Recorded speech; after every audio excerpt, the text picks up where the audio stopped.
So you're probably wondering why I'm sitting in the dark, and I'm also wondering the same thing. Just kidding. What I'm doing is I'm doing an experiment of different lighting diffusions, different ways to diffuse your light, soften light, and make light look flattering. So what I'm currently being lit by is really and truly just my bulb, right? Just the bulb in the, in the room.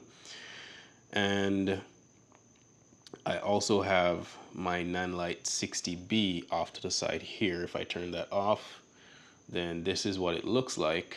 I'm looking right here, this is my wireless transmission monitor.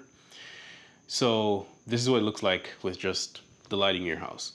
I think why I'm doing this experiment is, for me, really and truly, I just want to know what my options are in terms of what I have, what looks the best, what's the most practical, what's the fastest setup time and the easiest to transport, and so on.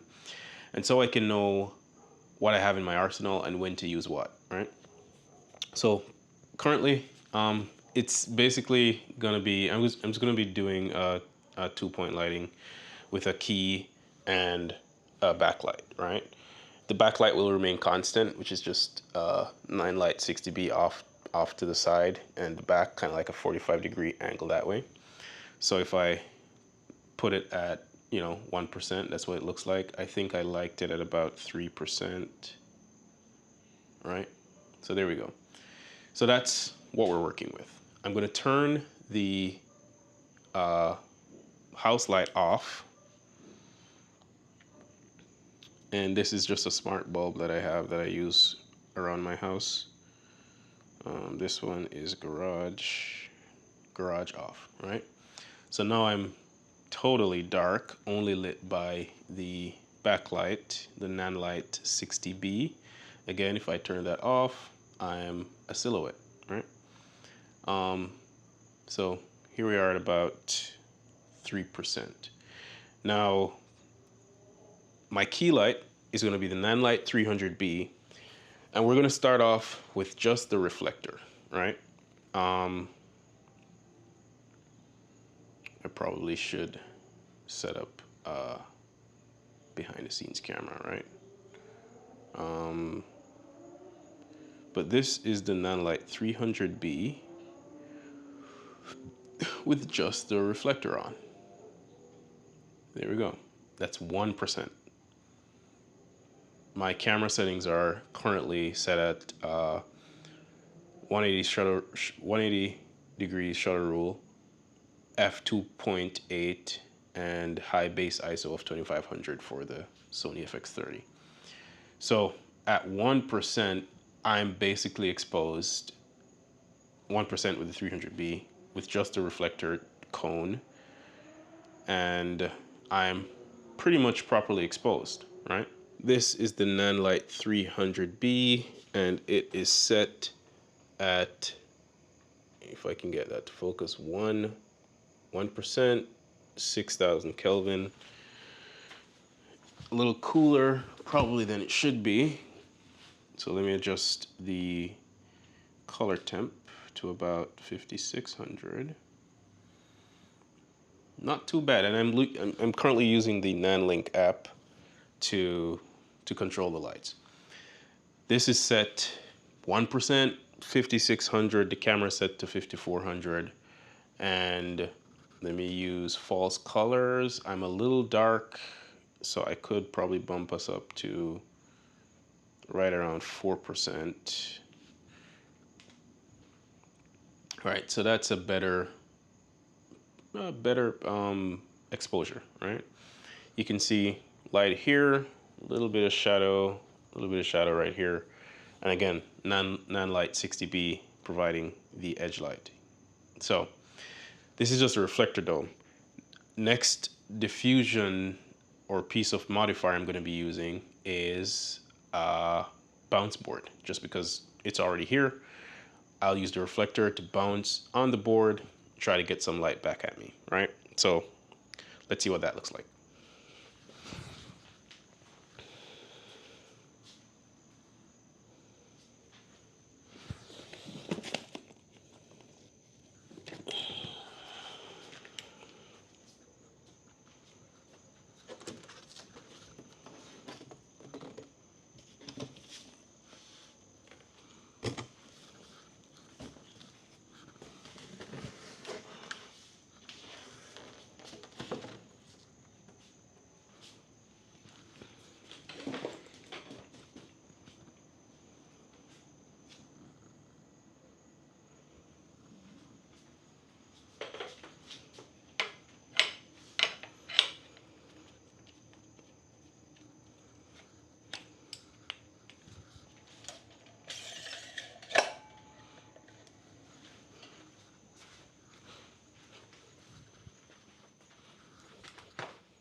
So this, if you can see it,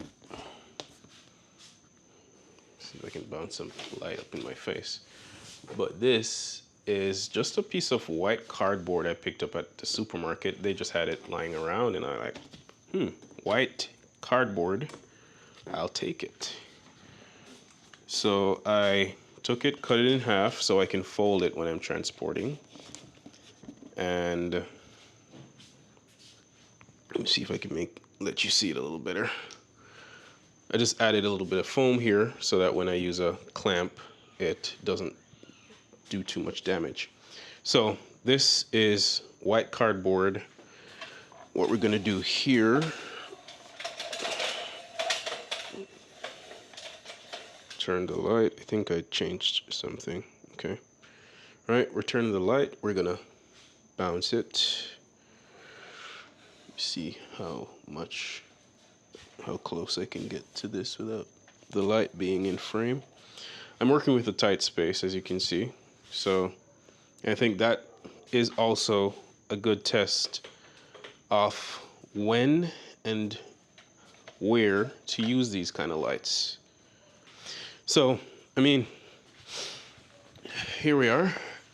Now I'm getting a little bit of light on here from that white diffusion. Again, let me turn that off.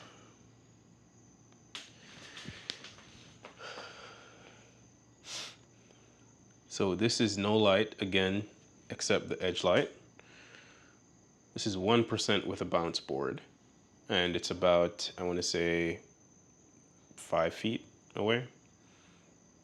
And then let's get this light up to levels where I would like it to be. Right about here. All right, 20% bouncing on a white cardboard as my piece of diffusion, right? Check false colors. That's about where I would want it to be. Again, nice light here, and then a little bit of shadow here, right? And then we get the edge just bringing in a little bit of level right here. Again, not too bad, I think. This is not the worst form of lighting. This is definitely softer, just looking at the monitor. Definitely softer and a little more flattering than using just the reflector cone, right? I will try to make it a little more elaborate. The next test will be bouncing and then diffusing again through a shower curtain, right? The good old Amazon white shower curtain. That's gonna be for, I probably should do it next because the bounce board is already here.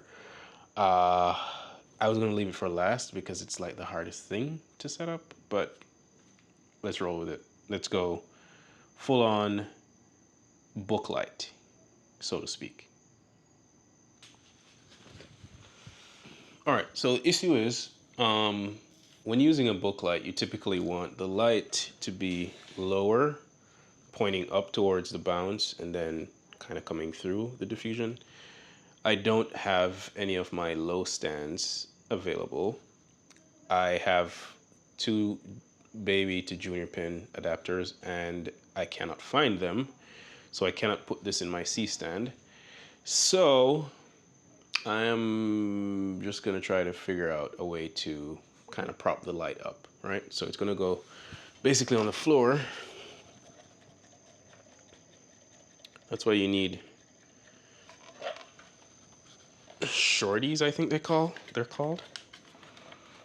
Those short stands that kind of are very low.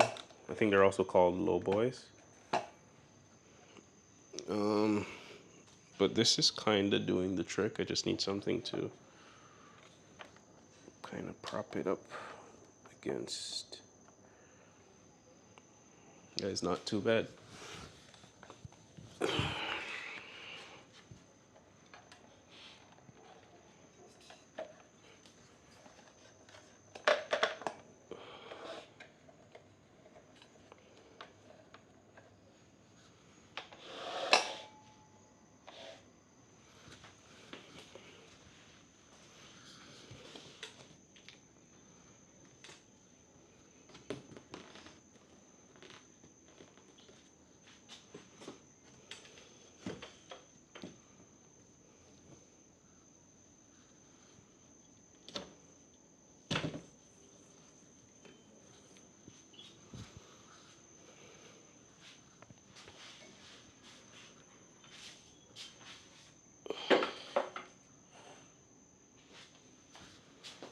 The stand is definitely in the way.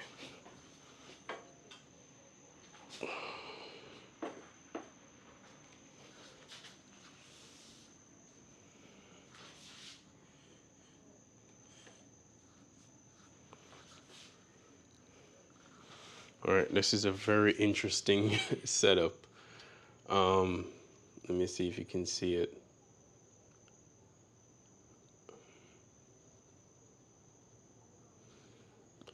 All right, so this is a behind the scenes camera, which is my Osmo Action 4. So far, this is where we're at. The nanolight's on the ground, kind of propped up, bouncing against the white piece of diffusion. And just like that, this is kind of what it looks like, right? Obviously, I could come a little closer. I would crop the stand out, or I'd try to get, again, I'm working with a small space, so I probably would have fared better if I had gone horizontal or switched whatever. You get the idea, but let me go up with the levels. So we're at 21%. I think right about here would be right around where I'd want to expose. Yeah, that's looking right about, all right, that's looking right about there for false colors. Anyways, and that's 40% with the 300B, right? Now, what I want to do is diffuse that a little more to see if that makes it look any better.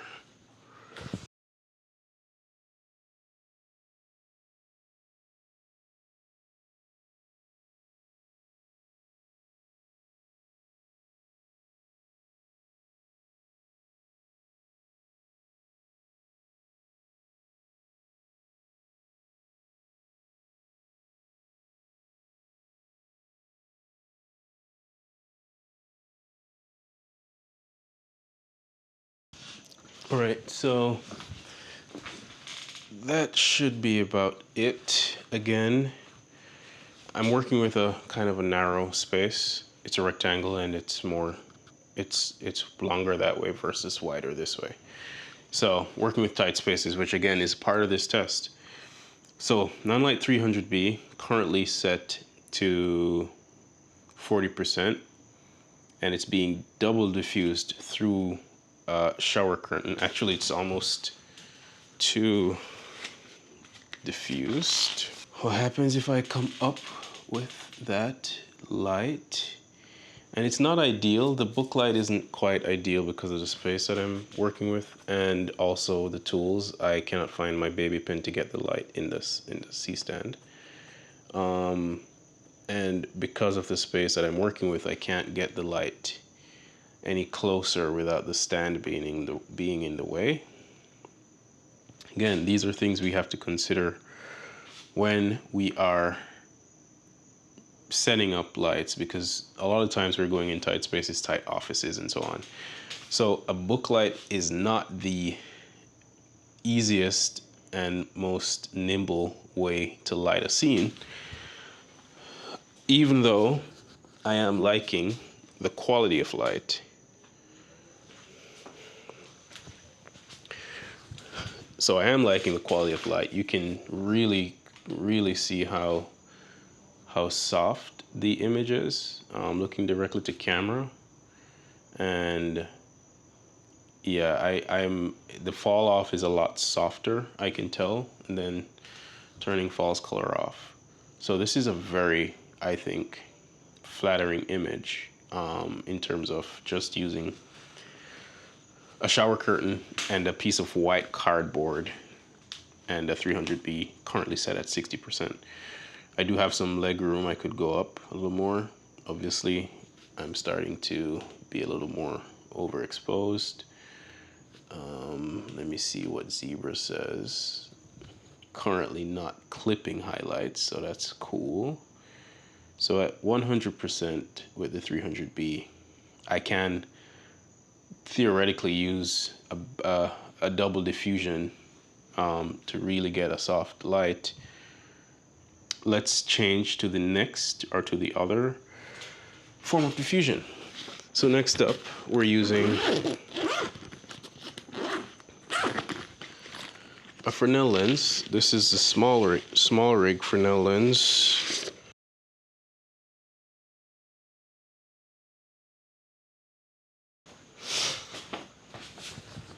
All right, so Fresnel lens.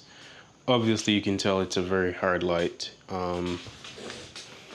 You can already see the harsh. All right, let me look to camera. First thing is, this is very uncomfortable for me, being in the the talent's chair, for example. It's a very hard light. It's really intense for me. So not necessarily, because I literally having to be squinting. So it's not necessarily the ideal thing. But in certain scenarios, you do want hard light. I know a lot of photographers will use a Fresnel lens to create creative, harsh light. So this is 2700 Kelvin and 6500 Kelvin. I do feel like, so back to 5600. I do feel like it does by itself already warms up the light, in my opinion. But it is not something you'd want to use as a key light, in my opinion. I could take us down to about maybe 21%. It's not too bad. False color says I'm a little underexposed. So probably about 30% is where, 33% is kind of where I would want it to look like. But this is not very pleasant. I know a Fresnel also kind of intensifies the light, so that's cool. But right around maybe 35-36% on this is where I would like my exposure to be. So anyways, this is a Fresnel lens, not an ideal scenario, right? Now the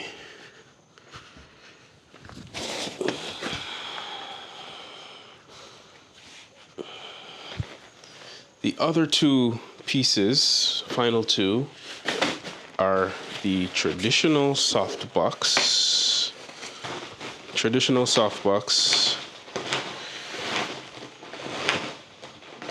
This has two pieces of diffusion inside, along with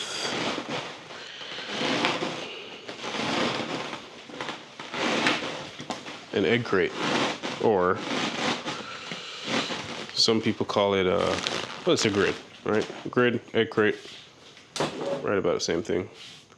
All right, let's come down with this. Off with the Fresnel.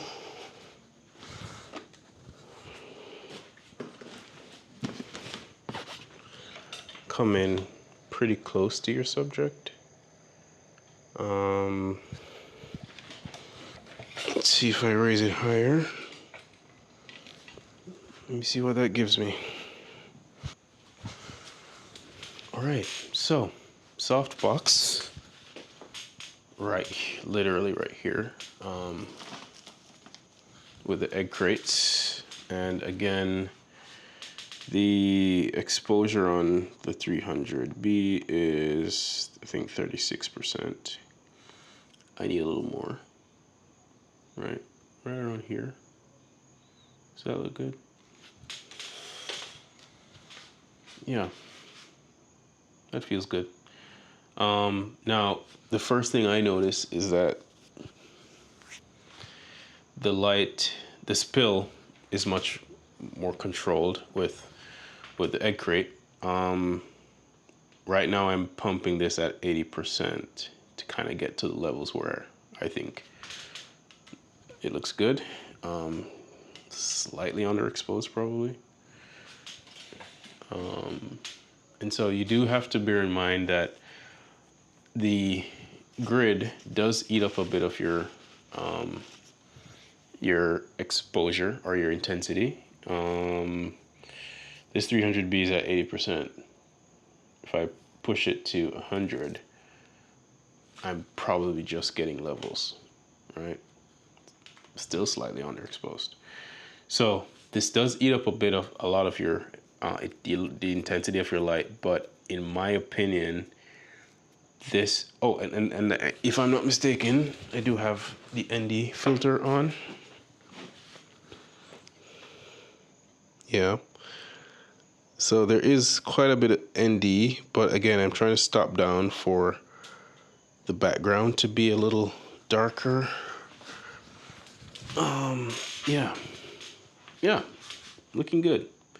Probably about here is where I would have my light. So this is about where I would want to be exposed. Again, the light is right here.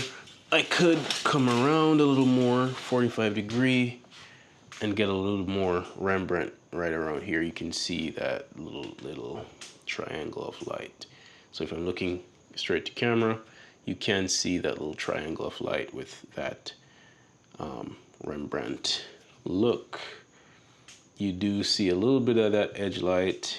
Let me bump that up a little bit. Yeah, right about there. In an ideal world, I would have liked to have the edge light a little more backward and closer to being behind me. But if I lean back and look to camera, that's not too bad. All right. A little bit of harsh light coming in from that backlight. Probably pull him down a little bit, right about here. All right. So this isn't bad. Softbox, parabolic softbox is definitely a good choice because one, it's quick, it's easy to set up. One person can set up and pull down. I like the quality of light. You also get a lot of control in terms of the light spill. So this is a great option, and it's why most videographers, especially small crews or small budget videographers, will use a softbox. Quick and easy, right? The light 300B is currently set to 90%. So not a lot of headroom if I'm trying to expose with, keeping the background a little bit darker than I am so I can be a little more separated, okay? So one more piece of diffusion, and that is an umbrella diffuser, which is not too different from the softbox in some ways. Typically you only need one person.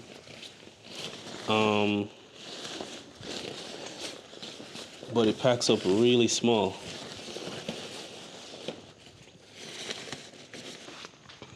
There you go. Now, probably still have room to come a little closer. Again, the bigger your light source and the closer it is, the more flattering it is, right? Softer it is. So, the 300B is currently set to, well, now it's at 90%, but I don't need all of that. I only need about 40%. 40% feels good to me. False color, yep. That's looking like about the exposure I would want. Now, what are the cons of the umbrella? Is you lose control of the spill, right? As opposed to the softbox with a grid. Now, this is to me right around the same quality of light as bouncing and diffusing with a shower curtain or quarter grid or muslin or whatever. It's about the same quality, in my opinion, for way less work to set up, right? Much smaller footprint. It can fit, I can fit 3 of these in my light stand bag. No problem at all. I can set this up in less than 5 minutes. And it doesn't eat up as much of your lights output as some of the other forms of diffusion. So it's, to me, the only trade-off, the only thing I'm losing is the grid, the ability to use a grid. There probably is a way to use a grid. I haven't figured out one. I've thought about taping Velcro on the inside of the umbrella and then putting the grid on the inside of the diffusion. I'll probably work on that and see what it does, but this to me feels like very nice quality, very soft, very nice roll off of shadows across the face for the price of a diffusion panel like this, for the size that it takes up, for the complexity. I don't think I'm losing much by going this route over. It even takes up less space than the softbox, because the softbox, the parabolic softbox has the big round frame, the metal frame of the back. That is something you have to figure out how to get it to fit in a bag. This is just an umbrella with a diffusion cloth, and a reflective umbrella with a diffusion cloth, and it is beautiful in my opinion. So yeah, probably a longer video than I wanted to make, but I enjoyed this experiment because personally for me, I'm always trying to figure out what are my options in terms of lighting. What do I like? What can I afford? What is the simplest thing for me to do as a solo operator, as a run and gun videographer, as a one-man band in a lot of cases? And this, I think, is the best route. I have gotten so much quality, I've gotten so much quality work done with this kind of diffusion. So it's usually my go-to. I have 3 of these. 2 of them are bigger than this one, so I can even get like a really nice big source. And again, I think it's a great option. So yeah, if you guys like this video, do the thing, like the video. All right, that guy's having fun. Yeah, if you like the video, go ahead and like the video, hit the thumbs up button, share it with your friends, and subscribe to the channel if you like things like this. I am not necessarily a gearhead. I'm a gearhead, but this channel isn't dedicated to reviewing gear. It's mostly, I'm a working DP, right? I'm a working cinematographer. I'm a working videographer, and so I'm playing around with my tools, you know, sharpening my skills, figuring out what works, figuring out what doesn't work, figuring out what's best for me in my current capacity. So if you like that kind of stuff, stay tuned. Got some more coming.